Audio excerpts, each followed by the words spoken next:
எல்லா தமிழ் மக்களுக்கும் என்னுடைய வணக்கம். ரொம்ப டேஸ்டியாக இருக்கிற வெரைட்டியாக இருக்கிற பாவக்காய் மசாலா எப்படி செய்யலான்னு பார்த்துட்டு வரலாம். அதுக்காக 3 மீடியம் சைஸ் பாவக்காய் எடுத்து வச்சுருக்கு. இதோட அளவு கொஞ்சம் கம்மியாக இருந்தாலும் கொஞ்சம் அதிகமாக இருந்தாலும் ஒன்றும் ப்ராப்ளம் இல்லை. நல்லா கழுகி க்ளீன் பண்ணி உள்ளே இருக்கிற விதையெல்லாம் எடுத்ததுக்கப்புறம் இதே மாதிரி ரவுண்டாக கட் பண்ணி எடுத்து வச்சுக்கோங்க. 1 டீஸ்பூன் அளவுக்கு உப்பு, 1/2 டீஸ்பூன் அளவுக்கு மஞ்சத்தூள், 1 டேபிள் ஸ்பூன் காஷ்மீரி மிளகாய் தூள் தான் நான் சேர்த்துருக்கு. காரம் அதிகமாக வேணும் அப்படின்னா காரமாக இருக்கிற மிளகாய் தூள் சேர்த்துக்கோங்க. நல்லா மிக்ஸ் பண்ணி 1/2 மணி நேரம் மூடி வச்சுக்கலாம். ஒரு பெரிய நெல்லிக்காய் சைஸுக்கு புளி 1/2 கப் அளவு தண்ணியில் ஊற வச்சுக்கோங்க. அடுத்தது 1/2 மணி நேரத்துக்கு அப்புறம் பாவக்காய் நம்ம வறுத்தெடுத்துக்கலாம். நான் தேங்காய் எண்ணெய் தான் எடுக்கிறேன். உங்களுக்கு பிடிச்ச எந்த ஆயில் வேணாலும் நீங்கள் எடுத்துக்கலாம். அதே மாதிரி வறுத்தெடுக்கும் போது கொஞ்சம் கவனமாக இருக்கணும். தீ கொஞ்சம் அதிகமாகவே வச்சுக்கோங்க. பாவக்காய் ரொம்ப ட்ரை ஆகி போகக்கூடாது, கிறிஸ்பியாகி போகக்கூடாது. முக்கால்வாசி வெந்தால் போதும். தீ கொஞ்சம் அதிகமாக வச்சு முக்கால்வாசி வேக விடும்போது இதில் இருக்கிற தண்ணி ஆல்மோஸ்ட் வற்றி இருக்கும். நமக்கு இது கசப்பு கொஞ்சம் கம்மியாகவும் இருக்கும், அதே மாதிரி டேஸ்ட் அதிகமாகவும் இருக்கும். கம்மியாக தீயில் இது வறுத்துட்டே இருக்கும்போது அந்த எண்ணெய் ஃபுல்லாக பாவக்காய்க்குள்ளே அப்சர்வ் ஆகிடும். பாவக்காய் ரொம்ப கிறிஸ்பியாகவும் போயிடும். அது மட்டும் பார்த்து பண்ணிக்கோங்க. இப்போ பாருங்கள், இந்த அளவுக்கு போதும். பாவக்காயில் இருக்கிற அந்த பாவக்காயோட ஜூஸ் கொஞ்சம் வத்தி இருக்குது, வெந்து இருக்குது, போதும். ரொம்ப கிறிஸ்பியாக வேண்டிய அவசியம் இல்லை. இந்த டைமில் பாருங்கள், இதுக்குள்ளே நம்ம ஊற்றின எண்ணெய் அப்படியே இருக்குது. ரொம்ப அதிகமாக எண்ணெய் பாவக்காய்க்குள்ளே இறங்கலை. இந்த மாதிரி பார்த்து பண்ணி எடுத்துக்கோங்க. நம்ம வறுத்தெடுத்துருக்கிற பாவக்காய் ஃபுல்லாக ஒரு பிளேட்டில் மாற்றி வச்சுக்கோங்க. 2 டைம் எண்ணெய்க்குள்ளே போட்டு தான் நான் இது வறுத்தெடுத்துருக்கு. 2 பேட்சாக தான் செஞ்சு எடுத்துருக்கு. மிச்சம் இருக்கிற அதே ஆயிலில் அதே பேனில் தான் நம்ம வெங்காயம் வதக்கி எடுக்கிறது. எண்ணெய் கொஞ்சம் அதிகமாக இருக்காங்க அப்படின்ட்டு உங்களுக்கு தோணுது அப்படின்னா எண்ணெய் கொஞ்சம் எடுத்ததுக்கப்புறம் தேவையான அளவுக்கு எண்ணெய் ஊற்றி வெங்காயம் வதக்கிக்கோங்க.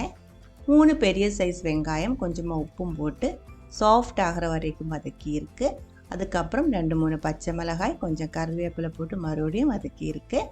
அதுக்கப்புறம் 1/2 டீஸ்பூன் அளவுக்கு இஞ்சி பூண்டு பேஸ்ட் அது சேர்த்து அதோட பச்சை மணம் போகிற வரைக்கும் கொஞ்சம் நேரம் வதக்கிக்கோங்க. 1 டீஸ்பூன் அளவுக்கு கொத்தமல்லி பவுடர் கூடி நான் இப்போ சேர்த்துருக்கேன். கொத்தமல்லி பவுடர் நல்லா ஃப்ரை ஆகணும், அதனால தான் நான் அதை முன்னாடியே சேர்த்துருக்கு. வரமிளகாய் பவுடர் நம்ம முன்னாடியே சேர்த்துருக்கிறதுனால நான் இப்போ மறுபடியும் இதுக்குள்ளே சேர்க்கலை. உங்களுக்கு வேணும் அப்படின்னு இப்போ 1/2 டீஸ்பூன் அளவுக்கு சேர்த்துக்கலாம். கொத்தமல்லி பவுடர் 1-2 நிமிஷம் வதக்கி ஃப்ரை ஆனதுக்கப்புறம் ஒரு பெரிய சைஸ் தக்காளி கட் பண்ணி சேர்த்துருக்கு. நல்லா மிக்ஸ் பண்ணதுக்கப்புறம் தக்காளி வேகிற வரைக்கும் நம்ம இதை மூடி வைக்கணும். தக்காளி நல்லா வேகணும், வெந்து மேஷ் ஆகணும்.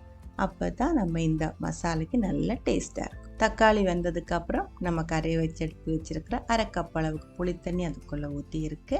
கூடவே நம்ம வறுத்தெடுத்து வச்சுருக்கிற பாவக்காய் இதுக்குள்ளே சேர்த்துருக்கு. இது ஃபுல்லாக எண்ணெய் கிடையாது, அது பாவக்காயில் இருக்கிற கொஞ்சம் தண்ணியும் இருக்கும். நல்லா ஃப்ரை ஆகலைல்ல, அதனால எல்லாமே சேர்த்து நல்லா ஒரு டைம் மிக்ஸ் பண்ணிக்கோங்க. உப்பு செக் பண்ணதுக்கப்புறம் தேவையாக இருந்தால் மறுபடியும் சேர்த்து நல்லா மிக்ஸ் பண்ணிடலாம். அதுக்கப்புறம் நம்ம இது கொஞ்சம் நேரம் மூடி வச்சுக்கோங்க. நல்ல ஒரு டைம் ஆவி ஏறட்டும், அது வரைக்கும் நம்ம மூடி வச்சுக்கலாம். மீடியம் லோ ஃப்ளேமில் 2-3 நிமிஷம் மூடி வச்சுக்கோங்க. அதுக்குள்ளே நல்லா ஆவி ஏறிடும். மசாலா டேஸ்ட்டு ஃபுல்லாக பாவக்காய்க்குள்ளே அப்சர்வ் ஆகி கிடச்சிடும். நல்லா ஒரு டைம் மிக்ஸ் பண்ணிடலாம்.